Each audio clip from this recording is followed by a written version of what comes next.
All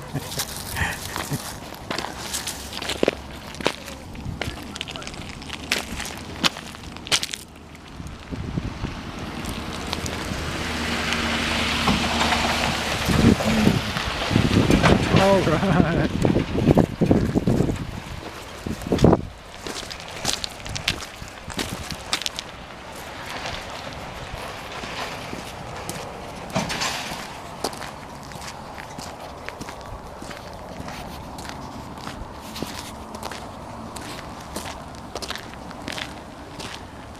Easy.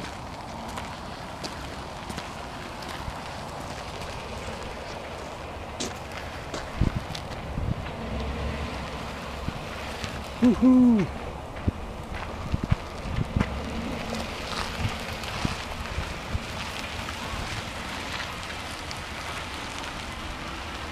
That's probably good.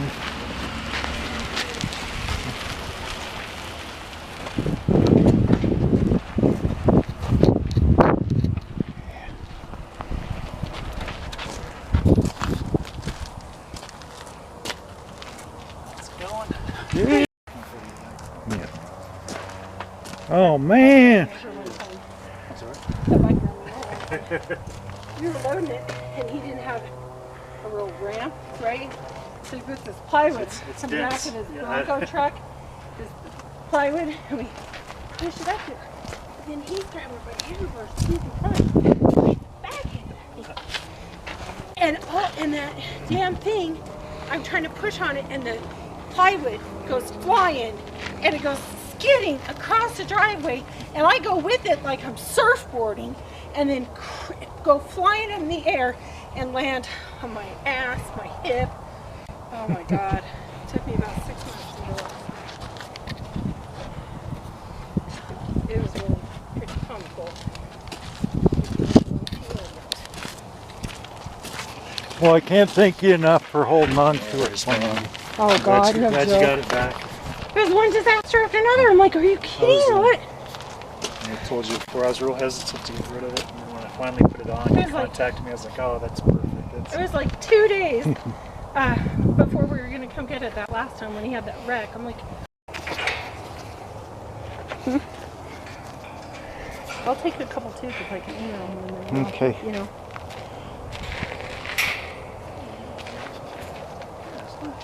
Let me get your stuff, count that out, and I can get your title.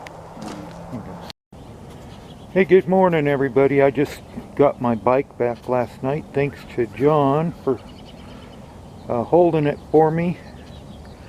I built this bike a few years ago and ended up having to sell it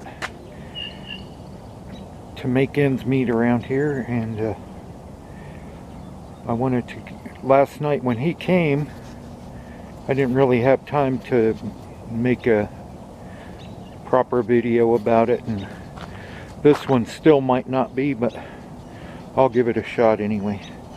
So I got a valve cover, a single valve cover from a friend of mine a long time ago. And it's right there. And was wondering what to do with it, and that's how the this bike build came to be. I purchased a Harley Davidson out of Tulsa for $1,200 with the title. Brought it back home and started planning the build. It was a sort of a digger style of a frame that I had. You could see a little bit right there. And so I just got an idea and didn't write anything down or anything, just went with it. And so I went and bought some metal, bought some hex tubing. I don't know if you can see it there. These front fork legs are stainless steel, and the other is just a mild steel of some kind. So after taking the bike apart, I went and bought that metal, and I had an idea to make the oil tank into that that valve cover into the oil tank. And so that was basically where I started from. I tried to get some companies around here, blacksmiths and stuff, to do the twisting of the metal for me, and nobody, after about 19 places, one finally said they'd do it, and they had it for a couple of weeks, and then they told me it was impossible. So I went to a friend of mine, Shane's house, one day, and we did some practice pieces and regrouped the next day and did all the twists for the whole bike. It took 3 of us about a half a day to twist everything, and we did enough to do a whole other bike pretty much. But I ended up selling those pieces to a friend of mine, and I don't know whatever happened to them. So anyway, I'll go through a little bit and show you some of the stuff on the bike. First thing I did was I built a seat pan, and it's solid steel, and I just met a young guy that was just starting to do some leather tooling, and he went ahead and did the seat tooling for me. It's got my company logo and name on there, and then it's got the brass with stitching. Pretty nice job for one of his early pans. It was really a good job, and I really appreciated him doing that for me. We'll start at the front. I bought a wheel, the 7-spoke Invader hub wheel.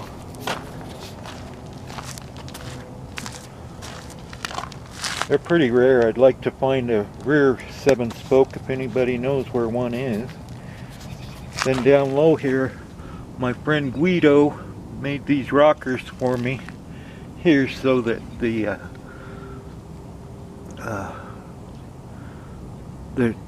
trail was right on the fork. This fork was about 10 inches longer, so we went ahead and cut it here, cut it down low, and then machined it to get the rockers to work, and then double twisted the stainless here for the fork legs, and then it's still just a really old classic fork. I bought the headlight off of eBay. I'd like to find an original one, but I couldn't afford it at the time. So when I was building the frame, I was trying to do this without money, so I didn't have any stuff to make gussets with, but I did have a nice sprocket, so I made the sprocket gussets there, and then ended up carrying that theme sort of through the bike. So in the handlebars, there's sprocket gussets on there, and then at the rear for the axle adjusters, I put sprocket gussets on there as well. This was a swing arm bike, so I got a bolt-on hardtail and ended up welding it all together. I'll have some better pictures of that. But so I made the double twisted down tubes for the frame as well. Then I didn't have an aluminum welder, so a friend of mine, Eric, did the oil tank for me. I sort of had it mocked up, but he had made the mounts. He actually cast these caps, so I bought one of his caps from him, and then I just inlaid the brass in there, and so he made all the mounting tabs, gave it a little more capacity by making it come up in between the tubes here. Did a really nice job, and it works well. So then I bought a Jesse James tank. I'm gonna probably end up changing that out. but then I put a rib down the middle to match with my rear fender. So it's ribbed, and then as you go back, the rear fender's ribbed the same way.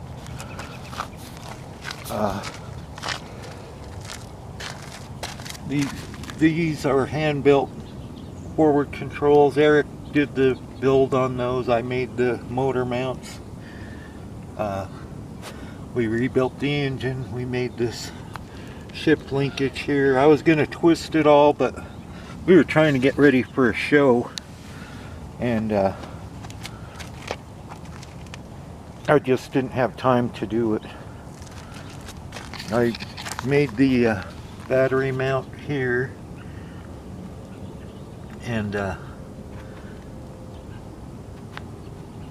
put the electronics back behind this little cover I made here, and that's where the key goes in. I just did all of this because the airbag mount was rounded like that, so I wanted to sort of carry on that rounded theme there. So under the seat here is a Goodyear airbag, and that's what gives it its suspension. Otherwise it's really pretty comfortable, but it wouldn't be without that, I'll tell you. The bars were made with the internal throttle, so this is the throttle here. There's only a rear brake. Very minimum bike. Here's the rear sissy bar that we twisted. Everything's made to go off the angle of the neck, so the sissy bar will match that angle, and then the handlebars here will match the angle of the tank.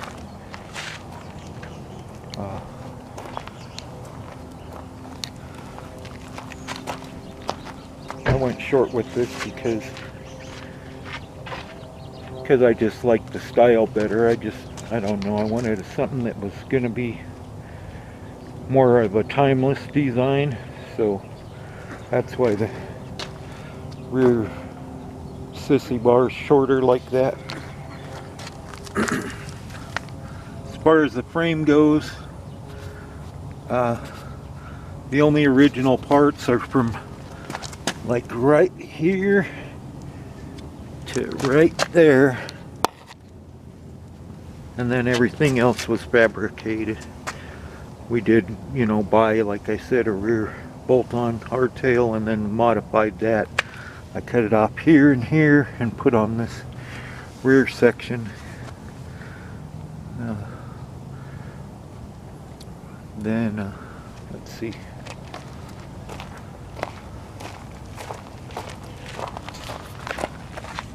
I had a bar of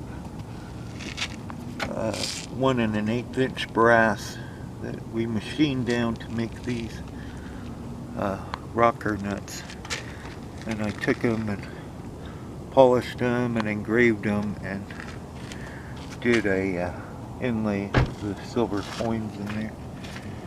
So all of those were handmade. I sold a few sets. The engine was totally rebuilt and just polished up a little bit here and there, and I just cut away some of this here and put a little emblem on it. I did have a really great idea with an old brass safe dial to make for the timing cover there, and it never came to fruition, and I don't know what happened to it. Maybe I'll try to find it still and finish that up. The exhaust pipes, I worked on them, probably built 3 different sets, and this is what I ended up with here. But they're handmade as well. So pretty much everything. Oh, one more thing, the air cleaner here, sort of this was a front bow light from a boat that I converted into the air cleaner. I really like the shape of it. It looked pretty spacey and had just a good look to it, I thought, so I made that into the air cleaner. Got some brass pieces from old stuff choppers, added those to the engine. A few places I went around and put some brass or inlaid. You know, there's some brass bolts here and there, and just some on the top of the brake master cylinder. Just some little accents here and there. And other than that, that's about it. It took quite a while to get it all together, especially without having plans in place, you know. Just sort of going at it without any real design plan. I just had it all in my head, and it ended up turning out like I wanted it to, and it really rides great. I brought it out the first time at Born Free 4, then I had to sell it.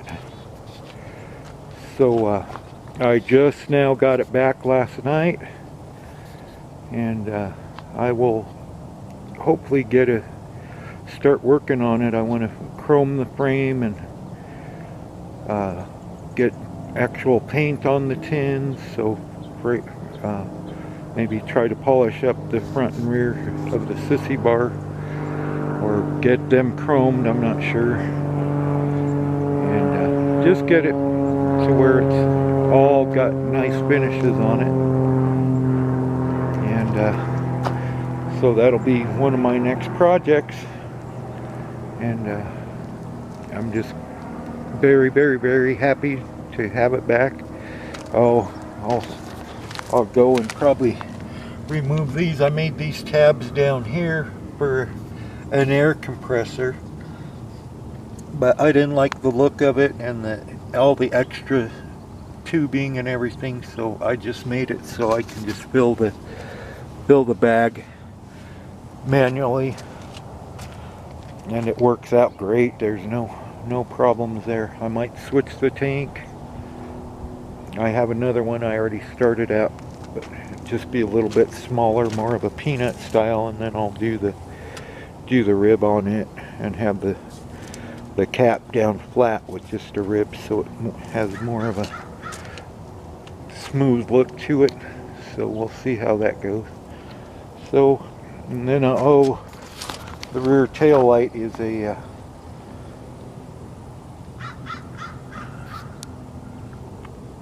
something that I ended up having to buy, but it was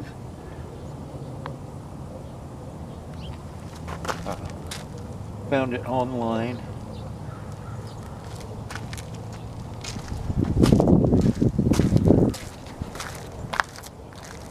Oh, never mind. But so that's one of the only pieces I bought. The pieces I bought would be the headlight, the tail light, and the tires and wheels. Everything else was built or modified. A couple of other things, you know, just like the coil, I bought that, and the tubes. But pretty much everything else is hand built, and it turned out pretty good. I was happy, and still am very happy with it. So now I could take it to the next level. Thank you guys for checking it out, and maybe we'll see you on the road sometime with it.